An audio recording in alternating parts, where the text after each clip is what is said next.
Hello all, ఈ short video వచ్చేసి కాణిపాకం అనమాట. సో తిరుపతికి ఫ్రైడే స్టార్ట్ అయ్యాం కదా. సో ఆ రోజు మార్నింగ్ కాణిపాకంలో దర్శనం చేసేసుకునేసి తర్వాత తిరుపతికి స్టార్ట్ అయ్యామన్నమాట. సో కాణిపాకం రీచ్ అయ్యేసరికి ఆఫ్టర్నూన్ మేము స్టార్ట్ అయ్యాం బెంగళూరు నుంచి.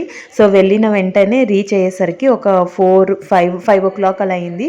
7 o'clockకి దర్శనం అనమాట. సో వెళ్ళిన తర్వాత సోడా తాగేసి మొత్తం టెంపుల్ ఇంకా టికెట్స్ అయితే స్టార్ట్ చేసేసారు. 7కి టికెట్స్ స్టార్ట్ చేస్తే మేము బయటకు వచ్చేసరికి 8 అలా అయ్యిందనమాట.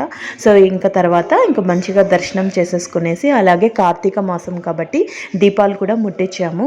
సో క్యూ అయితే చాలా ఉండే ఈవినింగ్ టైంలో ఇక్కడ దర్శనానికి. సో బట్ ఓవరాల్గా అంతా అయితే మంచిగా దర్శనం చేసేసుకునేసి ఇంకా తిరుపతికి స్టార్ట్ అయిపోయామన్నమాట. ఇది కాణిపాకంలో మా డే అనమాట. సో ఫుల్ వీడియోలో కూడా ట్యాగ్ చేస్తాను. Please subscribe to my channel. Bye bye.